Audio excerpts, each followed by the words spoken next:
Hi, welcome to another tutorial on Python.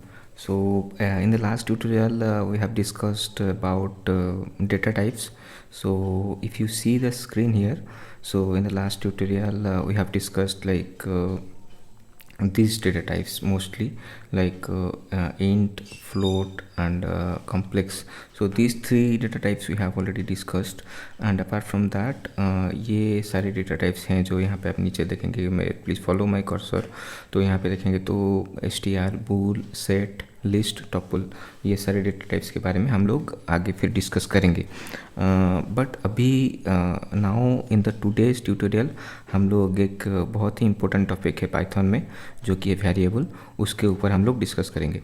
ठीक है, तो लेट्स स्टार्ट. तो okay, so what is a variable? Suppose given, I am just giving one example. Suppose एक quiz या कोई test है, मान लो कि जिसमें आप आओगे और लोग आएंगे एग्ज़ाम देंगे, तो उसमें उनका आईक्यू लेवल एक चेक होता है और उसका आउटपुट निकलेगा. मान लो कि आपने क्विज अच्छा किया तो आपका आईक्यू लेवल हाई रहेगा. अगर आपका क्विज अच्छा नहीं किया तो आपका आईक्यू लेवल थोड़ा लो रहेगा. तो उसको अगर हम लोग एक मान लो कि कोई एक प्रोग्राम है जिसमें हम लोग लोगों का आईक्यू चेक करते हैं with the help of some questions. ठीक है, तो उसमें मान लो कि हम लोग क्या करते हैं कि लोगों का आईक्यू लेवल जो है, आईक्यू जो आया है आउटपुट में, मान लो कि after the giving the exam, तो उसमें जो आईक्यू आया है उसको हम लोग स्टोर करते हैं. तो कैसे स्टोर करेंगे? तो हम लोग उसको स्टोर करेंगे एक वेरिएबल में. तो let's say IQ equals to 150.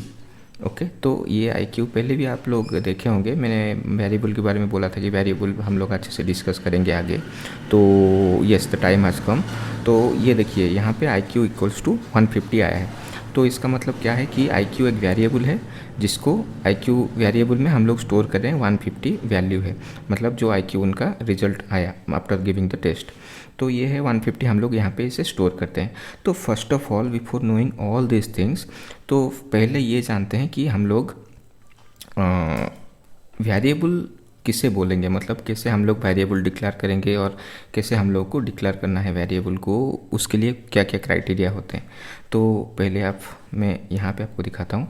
देखिए, these are the basic rules we need to follow when declaring a variable. So snake case मान लो कि snake case होना चाहिए variable. How to declare variable?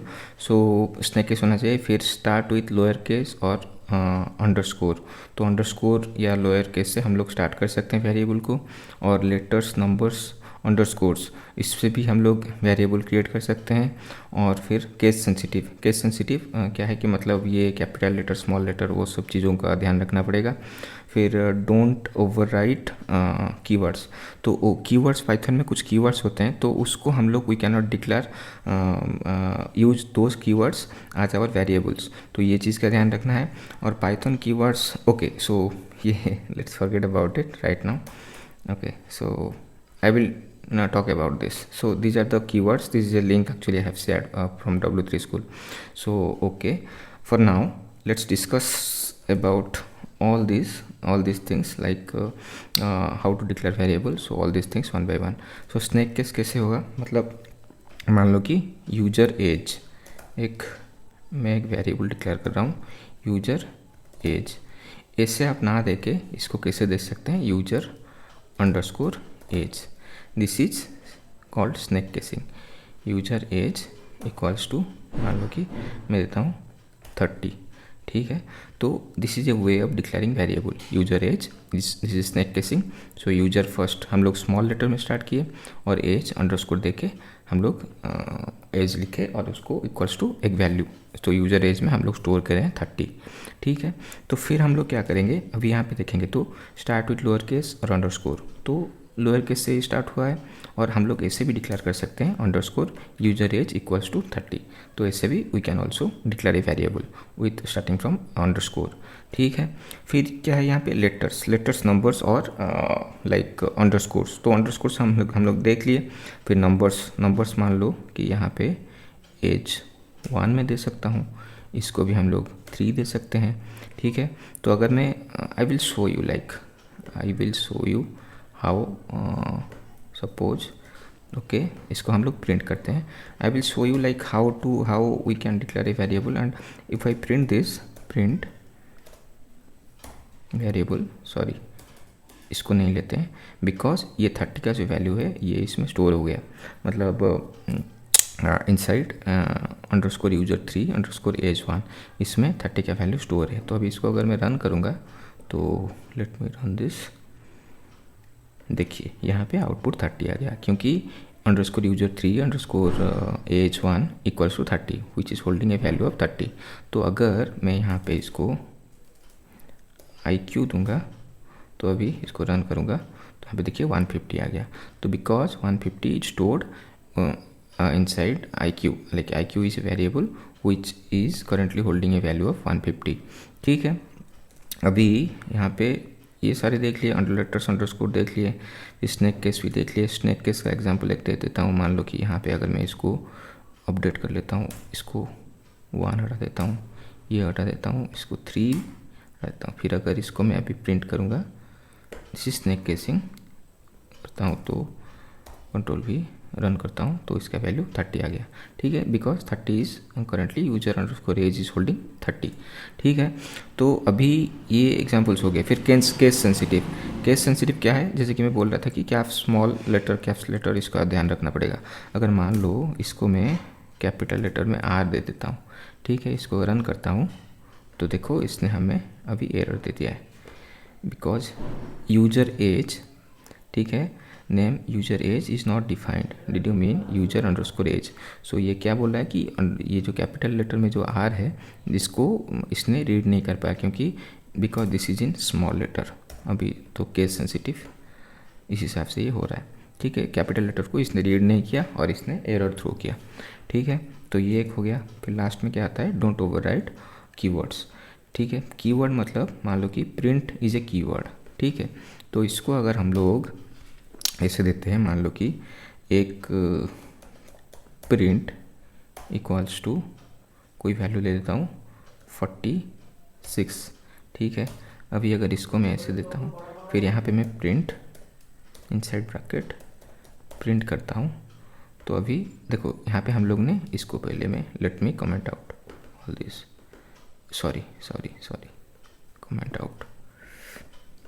ठीक है, फिर मैं प्रिंट दे दिया. प्रिंट इज़ ए कीवर्ड, जैसे कि मैं बोल रहा था कीवर्ड के बारे में बताएंगे, डिस्कस करेंगे.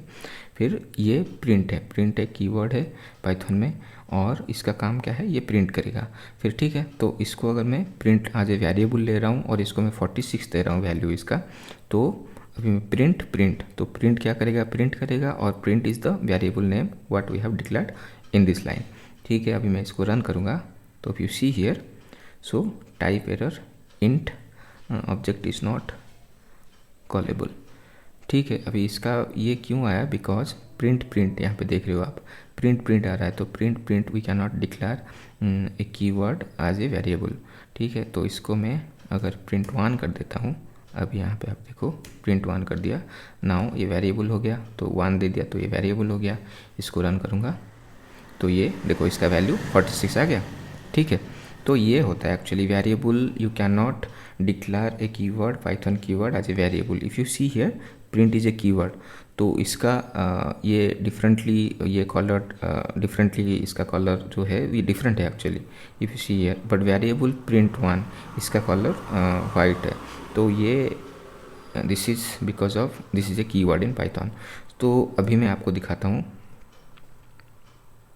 यहाँ पे आप देखेंगे तो this is a page from W3 school. So यहाँ पे आप कीवर्ड देखेंगे, पाइथन्स कीवर्ड. तो देखिए these are the keyword and as assert, all these are keyword. We cannot take these keywords and use them as our variables. तो इसको हम लोग वेरिएबल रूप में नहीं लेंगे क्योंकि because these are the already keywords in Python.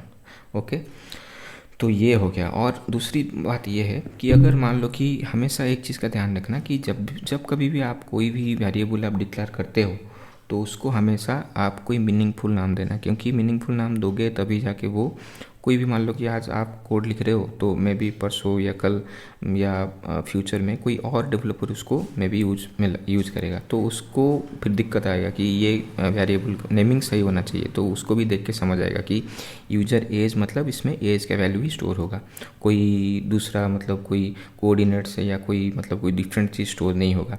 ठीक है, तो उस हिसाब से हमेशा ध्यान रखना कि अच्छा प्रोग्रामिंग स्किल तभी मतलब उसको कंसिडर किया जाएगा अगर आपने जो वेरिएबल डिक्लेयर किया है उसको आप मतलब सही तरीके से आप लिख रहे हो, तो मतलब डिक्लेयर कर रहे हो, नेमिंग उसका सही होना चाहिए। फिर अगर मान लो कि यहाँ पे हमने यहाँ पे क्या किया है, अभी इसको मैं कमेंट आउट करता हूँ, let me just comment this out, थोड़ा कुछ ओके ठीक है। फिर इसको मैं अनकमेंट कर देता हूँ, let's say IQ equals to 150। अभी मान लो यूजर अंडरस्कोर एज, ठीक है, एज हम लोग निकाल रहे हैं और इसको एक वेरिएबल दे रहे हैं, तो इसको क्या करते हैं IQ डिवाइडेड बाई 4। अगर इसको मैं इससे देता हूँ तो अभी मैं यूजर एज प्रिंट करूँगा, प्रिंट यूजर एज। अभी देखिए, अभी इसको मैं रन करूँगा तो यहाँ पे क्या आ रहा है 37/4, 37.5 सॉरी 37.5। तो क्यों आ रहा है, क्योंकि यहाँ पे आप देखेंगे तो IQ ये वैल्यू है 150, तो 150 को हम लोग अगर डिवाइडेड बाई 4 करेंगे तो इसको ये क्या कर रहा है कि ये एक यूजर एज एक वेरिएबल क्रिएट किया है जिसमें इसने IQ/4 किया है, IQ इक्वल्स टू 150 करंटली। तो इसने अगर इसको स्टोर किया है, एक सेकेंड इसको भी कमेंट आउट कर देते हैं, जस्ट ए सेकेंड, ठीक है। तो इसको इसने क्या किया है कि यूजर एज में स्टोर किया है, user age equals to IQ/4, IQ equals to currently 150, तो 150/4 इक्वल्स टू यूजर एज। तो यूजर एज यहाँ पे एक और वेरिएबल है जिसको हम लोग यहाँ पे सेव कर रहे हैं, तो ये हो गया, ऐसा ये कॉन्सेप्ट है, ठीक है। तो अभी अगर मान लो कि यूजर एज जो है मतलब फाइनली घूम फिर के बात यही आता है कि आप जिस में वेरिएबल को स्टोर कर रहे हो that is going to be printed over here. अभी ये 37.5 इसने प्रिंट कर दिया, थोड़ा इसको इंटरेस्टिंग करते हैं। यहाँ पे आप देखेंगे तो अगर मैं इसको कमेंट करता हूँ, इसको भी कमेंट कर देते हैं, ठीक है। तो अभी आप देखिए, अभी एक डिफरेंट वे आपको दिखा रहा हूँ कि वेरिएबल आप ऐसे भी डिक्लेयर कर सकते हो, थोड़ा सा इंटरेस्टिंग रहेगा ये। A, B, C equals to, ठीक है, 4, 5, 6, ठीक है। तो ये अभी देखो, अभी मान लो कि अभी अगर मैं प्रिंट करूँगा प्रिंट A, ठीक है, अभी रन करता हूँ तो देखिए यहाँ पे 4 प्रिंट किया इसने, क्योंकि A को इसने जो कॉमा दिया गया है बीच में, तो इसको A ने A इक्वल्स टू इसने 4 कंसिडर किया है। तो अगर इसको मैं B करूँगा, अगर मैं इसको B करूँगा रन करूँगा तो ये 5 प्रिंट करेगा, क्योंकि इसने इसको 5 कंसिडर किया है, B equals to 5। Then C अगर मैं यहाँ पे प्रिंट करूँगा C, तो if you see here this okay, तो इसने 6 प्रिंट किया, ठीक है। तो अगर मैं यहाँ पे C, B, A ये तीनों प्रिंट करूँगा, ठीक है, तो यहाँ पे आप देखिए, तो मैं इसको यहाँ पे CBA, भले ही मैंने ऑर्डर यहाँ पे चेंज कर दिया है, बट इसने एग्जैक्टली C का वैल्यू 6 लिया है, B का वैल्यू 5 लिया है और A का वैल्यू इसने 4 लिया है, ठीक है। तो ये कॉन्सेप्ट था एक्चुअली वेरिएबल का। तो दूसरी बात ये है कि मैं जो बोल रहा था कि keyword we can not declare a keyword as a variable in Python. तो मैं कीवर्ड का एक ये जो लिंक है W3 स्कूल, तो इसमें आप थोड़ा सा गो थ्रू कर लेना, जिसमें आपको पता चल जाए कि पाइथन में क्या क्या कीवर्ड्स हम लोग को जो हैं पाइथन में अवेलेबल हैं। तो उसको you can not take these things as a variable, because ये already keywords given by Python है, तो we can not use this as a variable in Python, ठीक है। Okay, thank you so much. for watching this tutorial. And please, if this tutorial is useful for you, please channel को, इस video को like कर दीजिए और channel को subscribe कर दीजिए. तो I will bring more and more videos, and I will bring more interesting videos, and you will get good deep understanding on Python. So thank you so much. I will see you in the next tutorial. Till that time, take care, and God bless you all. Thank you.